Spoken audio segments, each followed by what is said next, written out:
Hi Capricorn, rising suns and moons. This is your monthly prediction for the month of May. And I picked 5 important events this month.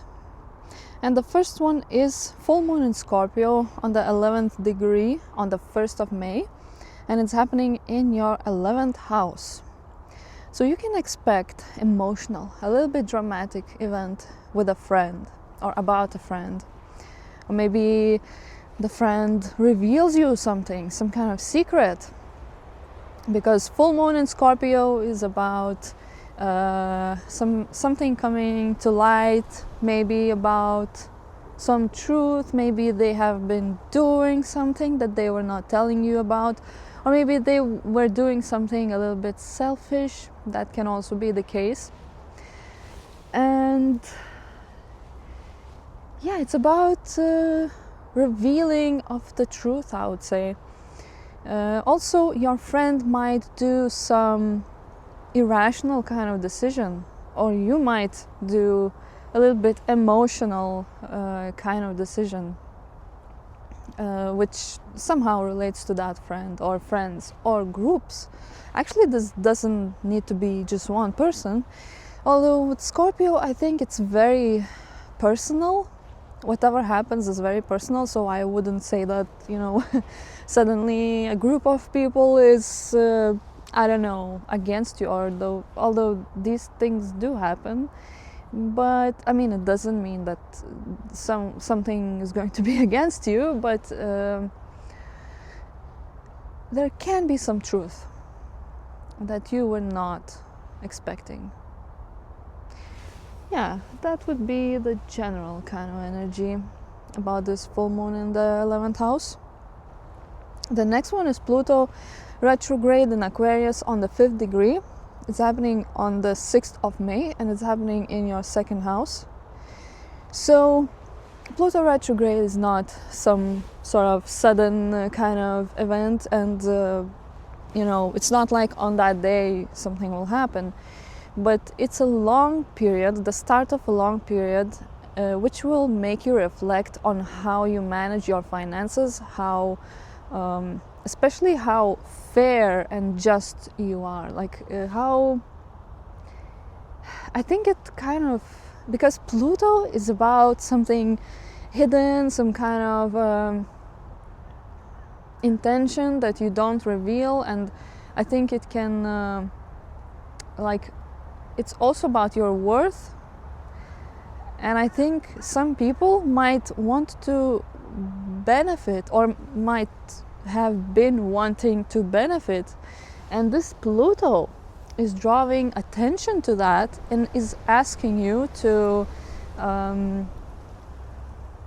ask yourself, is it fair and just what I'm doing with my finances and with gains, whatever you want to have.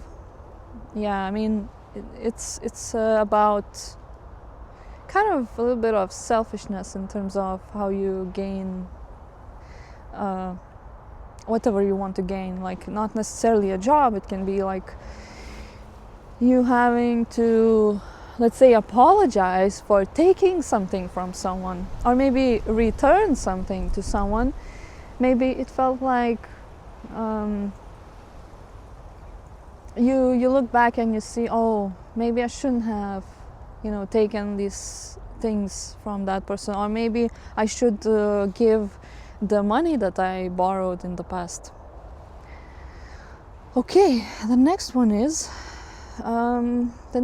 new moon in Taurus on the 25th degree.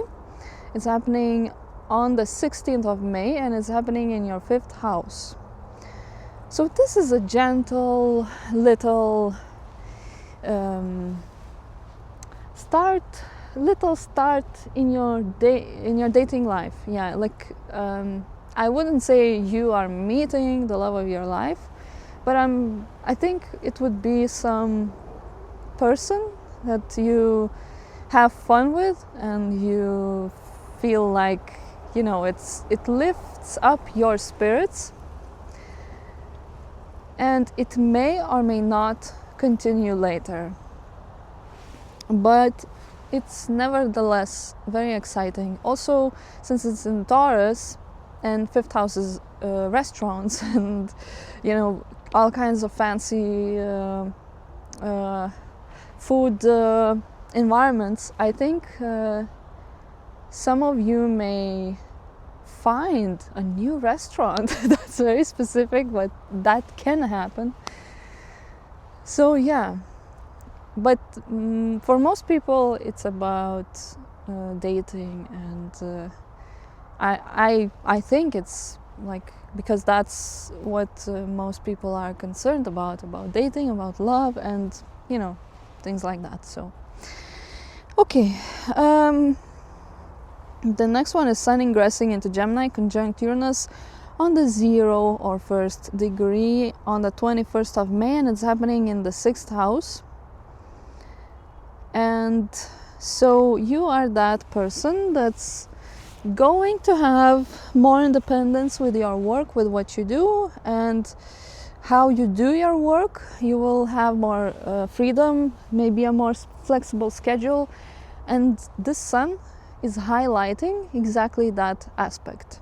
So you can expect the change of your schedule, let's say, maybe a new like on that day, maybe it's the first day that you have a flexible schedule, and or maybe there's something unusual happening in your daily life, daily routine, and especially at work. Maybe suddenly your days are no longer what's the word, like monotonic, no longer monotonic, is that a word? Okay. I hope it is, but maybe you understand.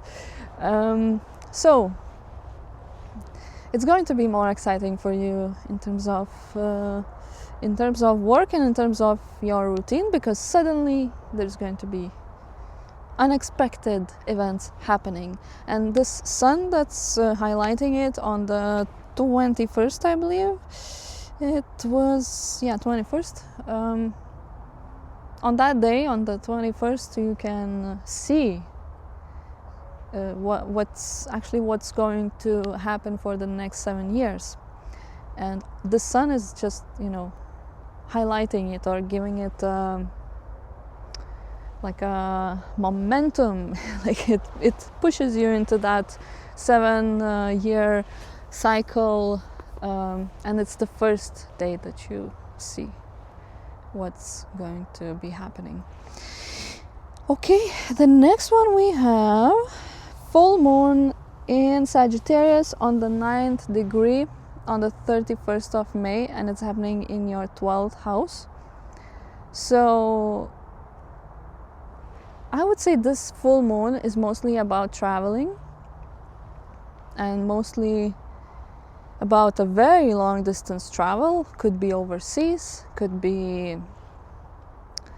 not overseas, but a very, very long distance. And it's a full moon, so it can have, for some people, not for all, for some it's going to be a very pleasant kind of journey, very maybe fulfilling journey. But for some, there can be some emotionally difficult situation in terms of that trip. So of course that can be anything. Like it can be, I don't know, some kind of what's the word, like you want to do something, but someone makes very irrational decisions and causes a little bit of problem or like obstacles. Of course we would have to see the full moon, like what it looks like in the chart, this full moon itself. But mostly it's about traveling, but also spiritual kind of pursuits, and because it's Sagittarius, I would say it's about mentors, knowledge, and let's say you just an example, let's say you're in India in the ashram, I think that's what it's called, and there's something going on there that's like you get affected by someone that does some irrational decision, and you're like you maybe you feel like, oh my god, I shouldn't be here, like I should be somewhere else, because comfort can be challenged.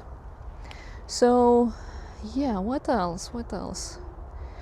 I think for Capricorn risings and probably suns and moons, it would be nice to not cause problems with the enemies, particularly people that don't